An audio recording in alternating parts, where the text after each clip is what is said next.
I would say this isn't in the music industry, but in my own playing, one of the biggest challenges I faced was when I first got to college. I pretty much right away, I remember feeling this almost immediately in college, had developed an injury in my arm from playing. So I was overusing my muscles in my shoulder, and yeah, and I just remember being in a practice room. I think it was the first week of school that I was there. I was practicing we had these auditions we had to take when we first got to school, and feeling really anxious about that, and then feeling this pain in my shoulder and start feeling even more anxious about that.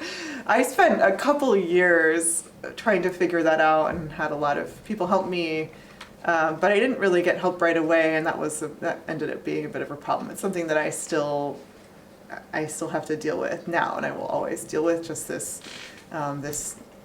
recovered injury in my arm. So that's been a big challenge. Although I have to say, it also taught me a lot. I had to figure out some things on my own, and really go searching for help. The sorts of people who could really help me with people who'd had injuries and were still professional musicians, and I had to really overcome that, and it was hard. I almost stopped at one point because it was sort of too much to handle, but I didn't stop, and I'm a professional musician now, so it all worked out. Yeah, that's definitely the biggest challenge in my playing life. In my career, I would say one of the biggest challenges is I'm what's called a freelance musician, which I'm sure you've heard that term before. But it's for me, what that means is I don't have any, I'm not like contracted to, I don't get like a salary. When people call me, I go play, or maybe I don't go play, maybe I say no, but I work for many, many different organizations in different states, sometimes in different places. I teach in Santa Rosa. I kind of do whatever I want. My brand is me. So one of the biggest challenges is, of course, if you get asked to do something and you do it and you love it, and then you don't get asked to do it the next year or the next time there's an opportunity, it's hard. It's really hard to feel that. Like, it feels like a rejection. It feels like a real challenge. But it also usually, I've found that sometimes that means there's an opening for something else, and that might be an even better thing. So that's kind of a nice, it's just hard to think of that in the moment, that there might be something else better coming along. Yeah. Well, I mean, I think for everybody it was a huge change, of course. I mean, we all made and are continuing to make a lot of adjustments. So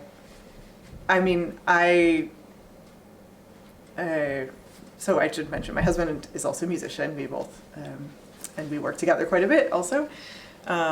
We were, mostly just home, and I felt really grateful to my students because I was still teaching. I only had a handful of students at the beginning of the pandemic, but I was teaching my 5 or 6 students over Zoom, and it was the greatest thing, teaching over Zoom, for me, because it was like the only thing I was doing. Like, that was it. It was just teaching these students over Zoom. And as the pandemic went on a little bit, we did have a few opportunities to do things like video record something and put it up on the internet or share some other way. And then we did actually come up with a recording project that has been really successful, and that recording project really came about because we all had the time to make it happen and build some connections that we needed to build. So it was a really challenging time, but it was also really beneficial for this chamber group that I'm in, that really has had some success recently.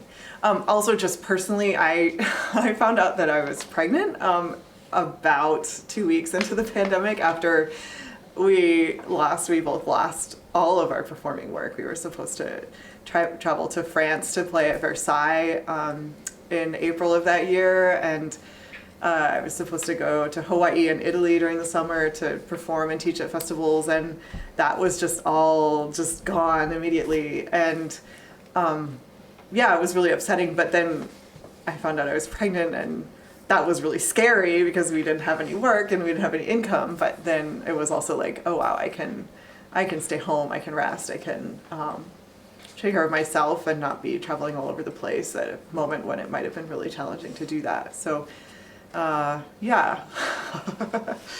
And continuing, yeah, it's the state of the pandemic right now. It's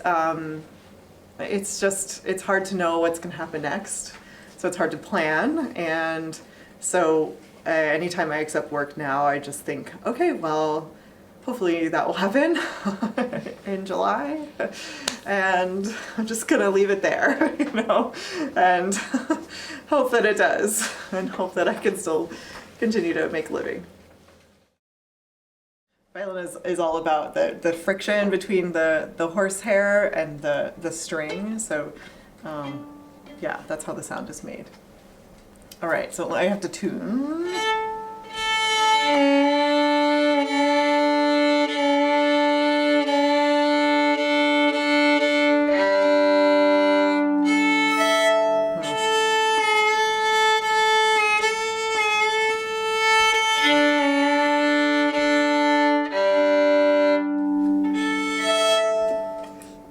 Temperamental when it gets rainy sometimes.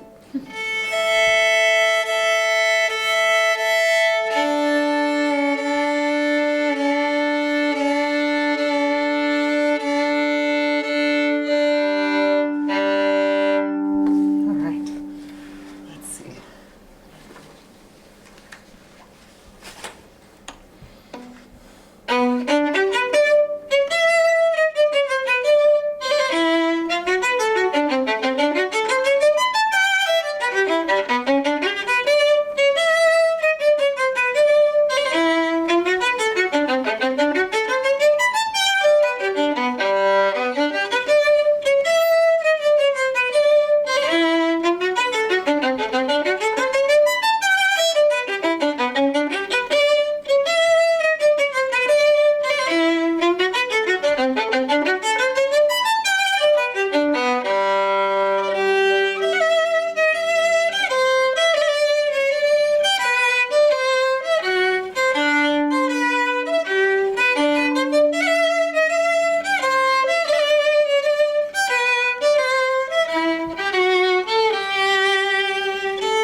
Hi, I'm Madison Amorati.